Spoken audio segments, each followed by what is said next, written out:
Hi, and welcome to Humanity RX, where we are sharing stories that highlight the human side of healthcare and bringing you life lessons from the bedside. We are your hosts, Jenny, Tove, and Jonathan, and we're glad you're here. We are so excited to introduce Dr. Jessica Fowler. Dr. Jessica Fowler is not only an incredible physician, but she's also a good friend. And I'm just so proud of the person that she is and really excited to hear her share some stories. So do you want to tell us a little about yourself, Dr. Jess? Yeah, absolutely. Thanks, Tova, so much for having me. Really honored to be here with you all. Sure, I'll tell you a little bit about sort of my story, a little how I got into medicine, and then excited to share more. So I grew up in St. Louis, Missouri, and the person who made me want to become a doctor was actually Dr. Mary Tillman. She was one of a few Black pediatricians in the city. You were either a Tillman baby or a Nash baby. And so I remember telling her sometime in elementary school that I was going to grow up and take over her practice. So people often say, did you always want to be a doctor? I said, actually, yeah, I did. And so really followed that path through medical school and now have the opportunity to work in Philadelphia, the Children's Hospital here. And I work particularly in pediatric critical care. So in the ICU with a lot of the sickest kids in the hospital. And it's really been amazing. It's been an awesome experience and have the opportunity to do both clinical care and some things sort of in the academic realm as well. And you have such a calming presence. And I've seen you under fire. I've seen you like under pressure in different situations. And you're so calm. And I picture you in critical care just being such an incredible presence for these families. Can you think of a time where you couldn't hold it together? Yes. Plenty of times. The question is how visible it is. Yeah. So, I lead one of the associate program directors for our fellowship program. And I think we talk about this a lot with our trainees as they're figuring out how to have a real human reaction to a situation, but also put themselves outside of it so that they can figure out what's going on. And I think one of the days that I had a really hard time with that, it was actually, there were multiple patients on my team. So I think I'd been on for 6 or 7 days. This was like my 7th day caring for a team of patients. And 2 of the kids I had known a while sort of kind of acutely deteriorated. And then 1 new patient came in. And I remember going from bedside to bedside, trying to keep a straight head, let the nurses know what we were doing, let the respiratory therapist know what we were doing, sort of put a fellow in each room, pulled some fellows that weren't on service. It was just a really, really busy time. And it must have been walking from one hallway to another, but I just kind of paused for a minute and there's the task side of what you have to do. And then there's the wow, this is really, really hard. And for some of the parents having to talk through with them what one of their children was going through, it really hit me. And I was so thankful I had a colleague that was like, I think you need to take a walk. And so I remember walking over to a hallway that's a little bit behind our respiratory therapist area and honestly just bawling my eyes out. And it was probably 3 minutes of just needing to actually react to everything that was happening and then being able to come back. So a little bit different than the chaos. It was a different kind of chaos. But that was one of those moments where you're like, oh yeah, it's a lot to do this work sometimes. And so being able to step back for a moment, that's one where I didn't feel totally in control. And which is funny because as a critical care doctor, you're always walking into situations where there's a lot going on, but you're trained to, and your goal is to try to, bring as much calm and less chaos to the situation as possible. I think in talking to a lot of healthcare professionals, we very commonly hear, I had to step away and cry and have my emotions somewhere else. Mm-hmm. And that is such a hard thing to manage. Do you have any tips for people who are getting into this kind of work or anything that has helped you manage these sort of emotions in a place where you have to be so professional? Yeah, that's a great question and something I think I talk about a lot, particularly with med students who are trying to figure out this new world, or even pre-med students who are pre-health who are thinking about something in the healthcare field. One of the things, I have a good friend, and I'm gonna misquote her, but kind of this I'll say wheel of emotion. And so when something happens, there's the person who's closest to it.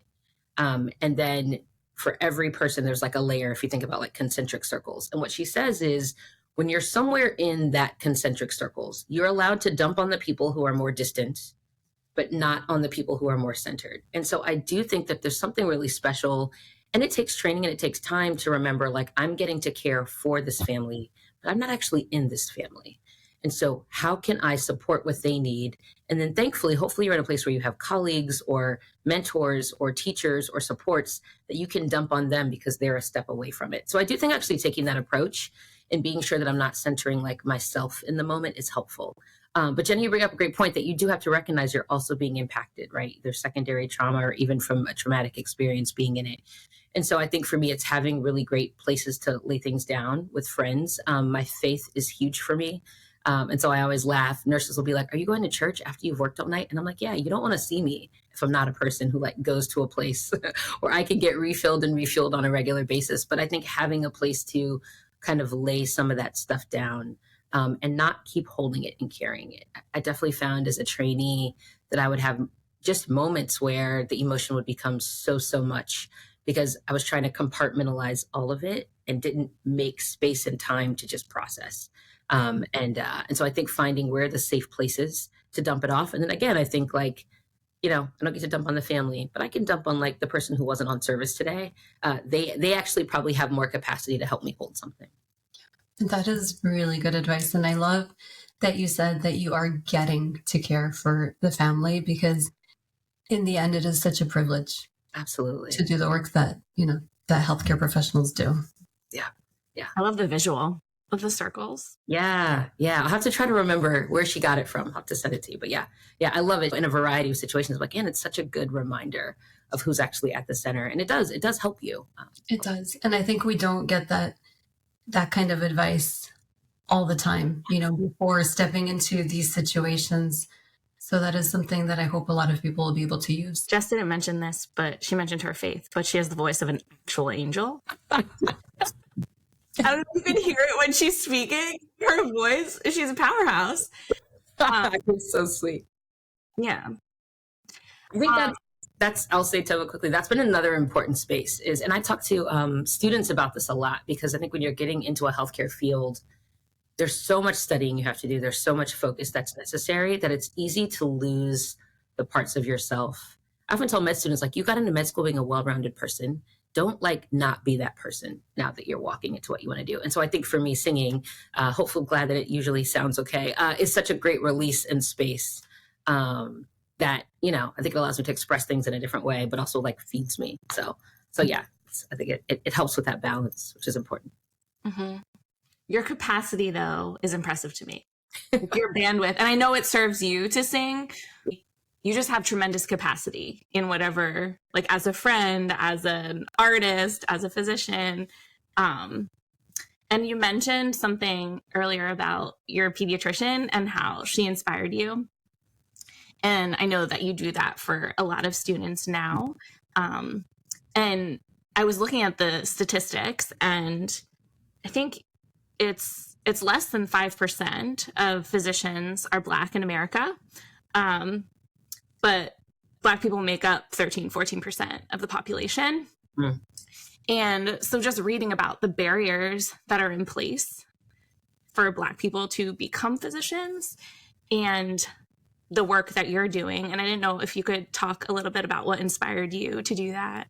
Yeah, absolutely. So I do a lot of work both at my hospital and at the university that I'm connected to, really trying to open doors of opportunity for all types of students, and really specifically hoping that we can continue to diversify the face of medicine. I think I was definitely inspired by, there's two women, general pediatrician, Dr. Mary Tillman, my pediatrician, and then Dr. Brenda Armstrong, who passed some years back, who was a pediatric cardiologist at Duke, where I went to medical school. And they both were bigger than their jobs, is how I would describe it. So, Dr. Tillman's job was take care of kids, most of us healthy, see us in the office. But I can remember her telling me to keep coming back after college. She wanted to know what I was doing, know what was going on. And I actually remember getting the opportunity to celebrate one of her medical school reunions with her at Howard University, where she had gone because my cousin was graduating that year from Howard. She was technically the first doctor in the family, medical doctor. She beat me by a year. But Dr. Tillman had such a such a presence in the larger St. Louis community. You know, she knew that her job was to take care of patients and families. I think she also saw her calling in medicine to make a difference for the community. And so her advocacy, the work that she did sitting on, whether it was community, projects, or just pushing the systems of health in the city, I think was really big. And so I feel like even just watching her and knowing her early on, it was like, okay, my job is not just going to be about the patient in front of me. It's very much going to be about the patient in front of me, but I'm going to have a platform and a space to do more. When I met Dr. Armstrong, she just an incredible woman. She had been involved, I think, back in like the 70s in like protests at Duke as an undergrad, went to Cali to train, and then came back as an attending. And so she really brought that like civil rights mindset, change as possible to everything that she did. And she was over admissions for a really long time at Duke and really worked. I said that Duke, and I don't know the exact numbers, but I say it graduated probably a huge number of Black physicians just under a lot of the historically Black colleges and universities that had med school. So very diverse population, but also set waves in sort of how admissions happens. We talk a lot about holistic review now, which is looking at like the whole applicant rather than maybe very traditional metrics. She was really a person that pushed that. And sort of made it so that you could walk into a system and make it better and really try to open doors for people. She also was very active in the community. And so I think both of them sort of set me on a trajectory that like, okay, the job I'm doing also has the opportunity to make space for more people. And then my mom gave me a quote once that said, if you're the only person in the room who looks like you, you're not as good as you think you are.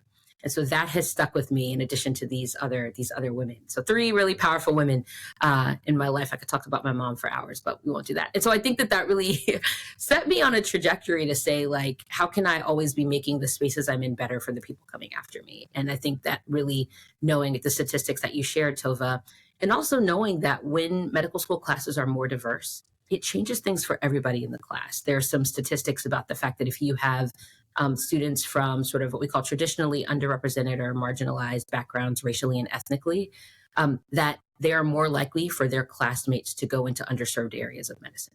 So a couple people in a class who are coming in with a different lived experience changes the way everybody starts to approach medicine. And I think that's really powerful. So it's not just sort of numbers for numbers' sake, but we know that when patients get the opportunity to see a physician that looks like them, it changes their compliance, it changes their comfort, it can change outcomes. And so I think having sort of a sense of its importance and then learning more of like the data and the why has been hugely helpful for me. And so it's inspired personal mentoring that I do. It's inspired some programs that I oversee that try to sort of open up doors, again, for all students, but really with a focus on those who've had less opportunity, which has been huge. Making networks, I think, for students and really helping them see themselves reflected in what it is that they want to do, I think makes a really big difference. I will say with political climates and social changes, some of the laws that have come down, we saw in the last year, I think the number of Latinx and Hispanic students go down by somewhere between 9 and 10% in the first year medical school class this past year.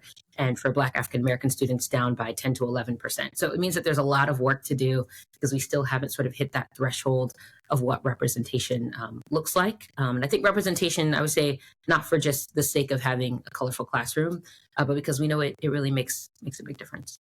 Yeah, it makes a difference for patients. And then also for students to see someone in leadership that looks like them is really powerful. Yep. Mm-hmm. Another number that was really surprising to me was the percentage of Black physicians who have experienced discrimination in the workplace. It was 79%. Yeah. And I didn't know if you've had personal experiences that you would want to share with us. Yeah. I think, I will say overall, I think I've been really privileged that the places that I've worked and the people that I've worked alongside have been incredibly supportive. And I will say that those experiences come in big ways and small ways. And I'll say in my life, probably in more small ways than big, huge ways that were different. I think some of the small ways are being assumed not to be the medical provider. You walk in a room, and this also happens to women, right? You're the nurse. Or you walk in a room and, hey, can you grab that tray for me? Or people questioning, like, well, how do you know that? Well, I hope I know that, right? I've trained, I've board certified, I've obviously been accepted to work at this particular place. And so just like an extra question that sometimes comes along that, if you looked a little bit different, wouldn't be a question someone's asking you. Some of those other small ways that things come up are, I'll be at a time where I'm leading rounds. And so I have a team of medical students and fellows, residents, nurses, clinical pharmacists. We're all in a big space talking. And I may have a consultant come up and assume that maybe the tallest male in the group, or if there's not a male, definitely another white person in the group is the one who's in charge of what's going on. Now, I've been at my place long enough that happens less often. But early on, that's something, and it just starts to, like, am I invisible? Like, do you see me here? Do you value me here? Do I have a voice? I think the other thing that I'd say I've experienced is just the way that I show up. And being very conscious of the fact that if I am passionate about something, that how I express that passion can quickly be taken as sort of over emotional or a little bit threatening. And so I think there's something called stereotype threat that I think a lot of physicians who are from various marginalized backgrounds deal with, which is, am I going to show up in a way that's going to have people like put me in a box and not really listen to me and see me for who I am? And so there's probably things that I've done, even subconsciously, to mitigate the way I show up so that it's more acceptable or easier for people to sort of hear me or listen to me, or follow what it is that I'm saying. I used to joke that, in fellowship, there was not a busy call night. You would still see me like walking around the unit, getting to know people. And I think part of that is my personality. Tova knows I'm like an extreme extrovert. But part of it is that relationship, when somebody really knows you, helps people mitigate a lot of stereotypes and assumptions. And so it probably also was a learned behavior for me to be like, if people know who I am and like me and have a relationship, then that can sort of overcome some of the other assumptions and biases that they might have. I'd say the way that this sometimes comes out in larger ways, and this has been things that I've experienced less, but friends have, are actual compensation for the work people do. And so actual pay differences, whether that was a difference in advocacy, or somebody just not putting an opportunity forward to someone based on their background, I think has been challenging.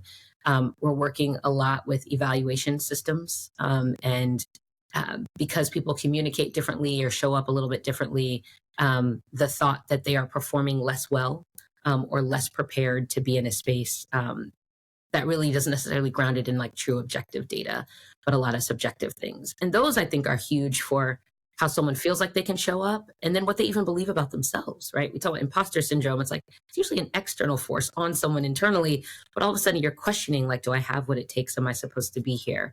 And so I think, Tova, those statistics, they come in a wide variety. And then I think we have, I was reading back of a blog post for a med student recently who had a patient that didn't want her to care for them because they were Black.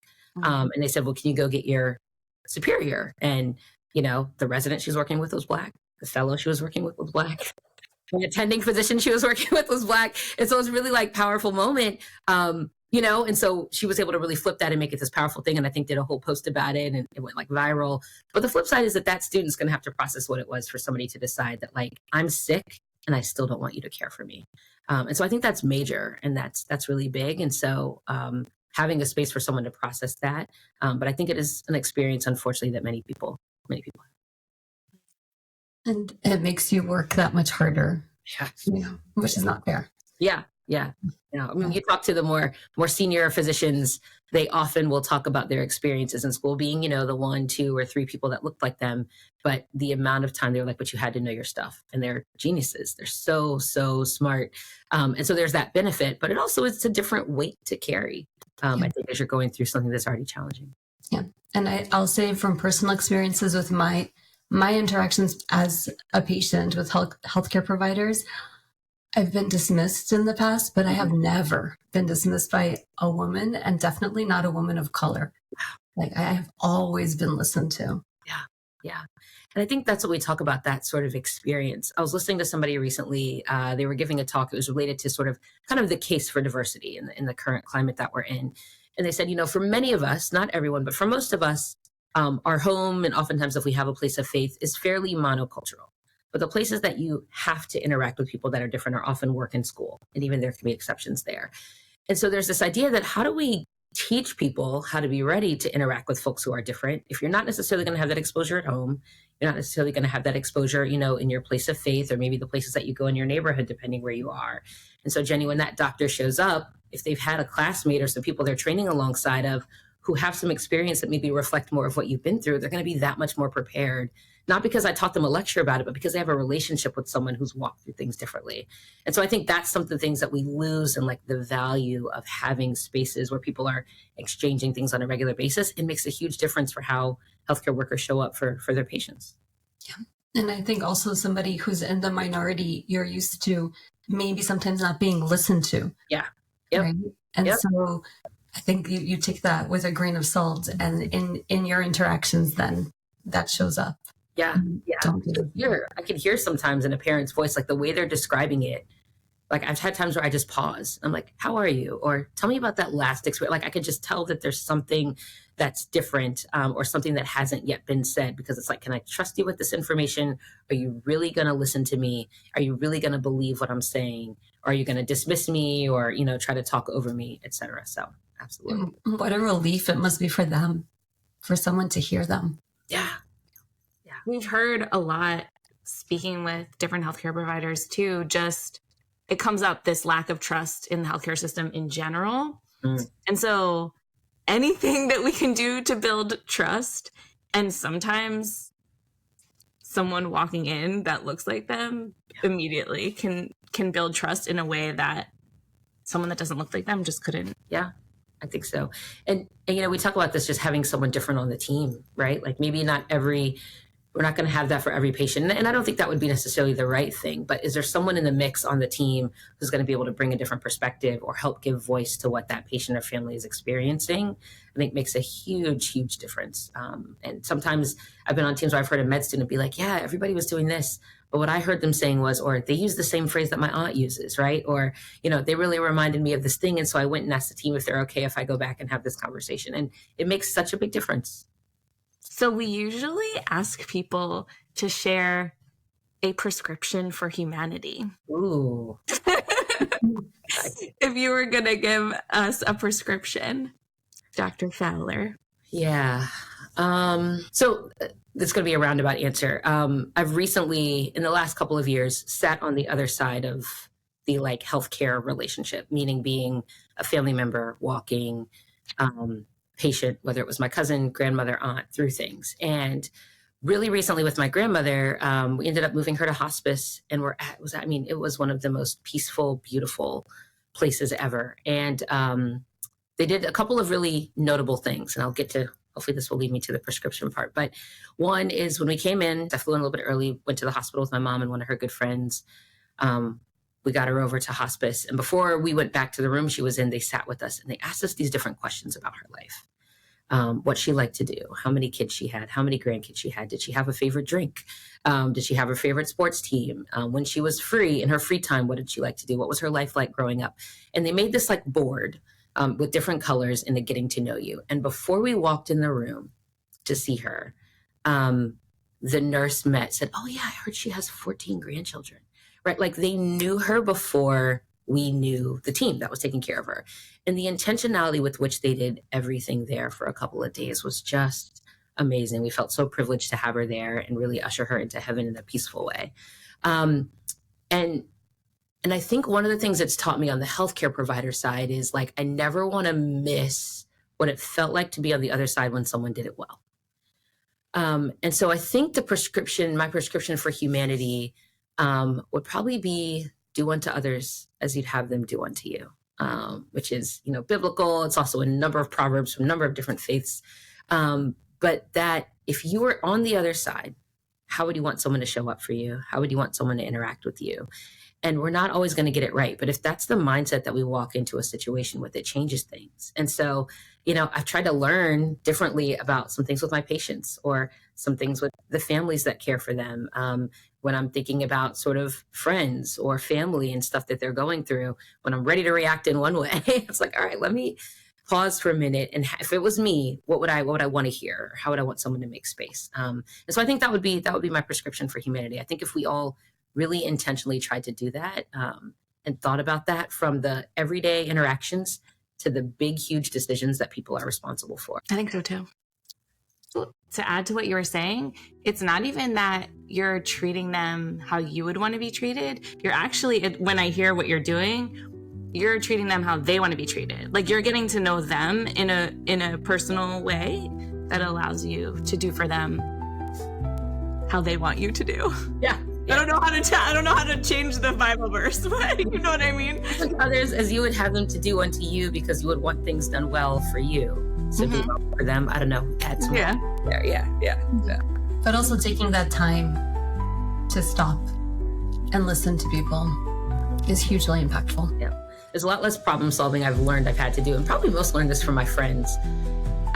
It's like, let me just let them keep talking, right? And listen well, reflect some questions back. And sometimes they'll walk themselves to whatever it was they needed. It's not actually that I add any wisdom or advice. It's just making space and having a real listening ear that supports them. I can attest to her listening ear. Your patients are very lucky to have you. Oh, thanks for being here. Oh man, so great. Thank you all for having me. Appreciate the time. It's great. Thank you for listening to Humanity RX. We hope today's conversation gave you something to think about and maybe even feel a little more connected to the human experience. To find out more about our guest, please find more information in our show notes. Humanity RX is created, written, and produced by the three of us, Jenny, Tova, and Jonathan. If you enjoyed this episode, we'd love it if you subscribed, left a review, or shared it with someone who needs a little dose of humanity. You can find us on Instagram at HumanityRxPod or LinkedIn at HumanityRx. Until next time, be good to yourselves and each other.